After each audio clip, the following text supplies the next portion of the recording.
as someone who was going through high school when Trump was elected, I distinctly remember the amount of powerlessness I felt. And so often, especially high schoolers and like younger kids, they are just essentially regurgitating their parents' political views, and I think that finding some way to educate them in schools could really help to sort of shift that. Yeah, I just want to say I really appreciate that. I will also say that we still have Congress members that are in their 40s and 50s, so regurgitating their parents' views. So I would also say, that's why there's an argument there. Yes. I'll stay on the topic. Can you talk about, and I'll back up. So a lot of my generation, we focus on elections like the presidency, right? We are ignorant to the fact that the local elections are it's part of policy that's really impacting us. So can you talk about the importance of participating in the electoral process at the state, the local level, as well as that federal level? They're all essential. There's 500,000 elected seats in the United States, and every single one of them makes a decision over your life and your community, and your schools, and policy. And all of us should be running for all of them all of the time.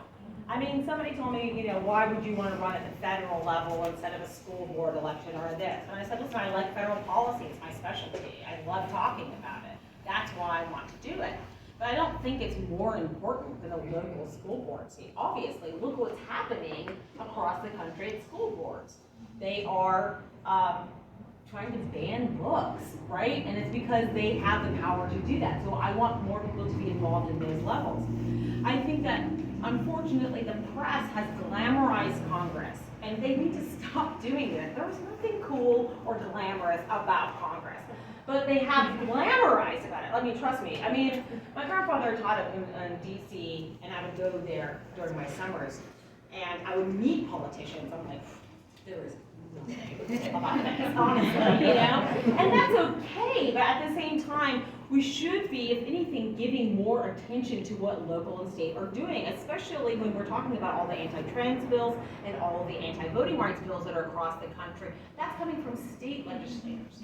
They're the ones that are determining gerrymandering, right? So these are things that everybody needs to understand. What are each of these seats doing? What is their power? What can they change?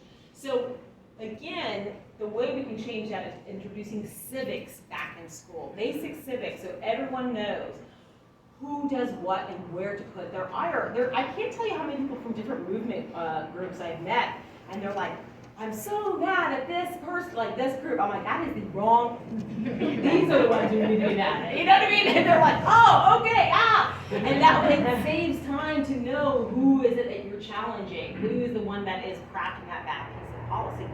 And by the way, I want you all to know this. If any one of you in this room has an idea for a piece of policy, you know that you can help. You can't introduce it, but you can bring it to your city council person. You can bring it to your state rep, you can bring it to your congressperson and say, I have a great idea for a piece of policy, I want this to change, and they can introduce it, okay? So none of us are helpless in that regard, but it is not an easy road. The legislative road is not an easy one, but to me it's so essential. It's just as essential as movement work. Movement work is also incredibly essential as well. But people do need to know how this government functions. Now, do I want the entire system of how the way the government works to change fundamentally? Yes.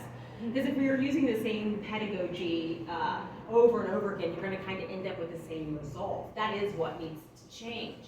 But for now, we need to move more people in. I mean, one of my friend Joseph was like, what's the main thing that you want to do in Congress? I'm like, reallocate money. That's one of the main things I want to do, is move more money over to this group, move more money to this, and then if they want to dismantle the government, feel free. But I want to help supply the money to make sure that everybody has everything that they need for education, for housing. We did talk about housing a little bit earlier, and she rightfully said it's around $40 billion to move public housing up to code. But we need $70 billion to actually fix it. And 1 in 14 people lives in public housing. So we need a ton of money, and we know that we have it. I mean, what's going on in Ukraine is absolutely horrible. But we were able to quickly allocate money out for Ukraine, which was needed, but we still need to be able to do the same for housing as well. Yeah, so I know you talked about public policy, and we know you received your master's in arts and public policy as well as a bachelor's in comparative religion. Can you talk to us about how your education has enabled you to navigate this process? Sure. I will say that my undergraduate degree is in comparative religion, and it's interesting because to me, because I actually went to school for theater. And I was there for BFA theater, and my teachers were kind of awful. They were telling me I needed to lose weight if I wanted to be an ingenue. And who changed my life? It was bell hooks, literally. I met with bell hooks, and I said, they're telling me that I need to lose weight, and you know, bell hooks was really tiny, but she had like this booming, like this big presence. And she's like, sister, you need to leave that program. I'm like, what? She's like, you're wasting your time. She's like, you're not going to be, you have this education right now, and don't let them take that from you.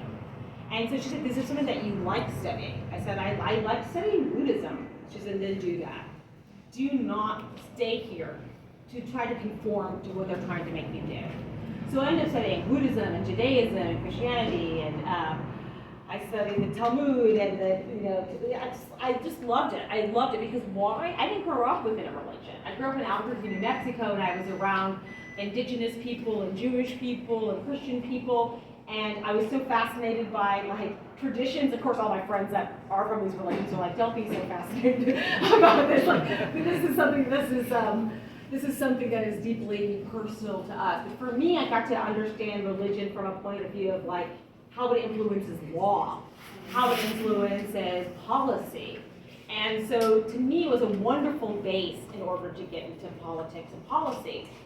As far as me getting my master's degree in art and public policy, that was wonderful to me because it empowered me to really understand what we could do with policy and how we could really do some fantastic things if only we had enough people that were looking at policy in a creative, inventive way. And so I will say that those two degrees both helped me think about public policy in a more nuanced way, I'd say.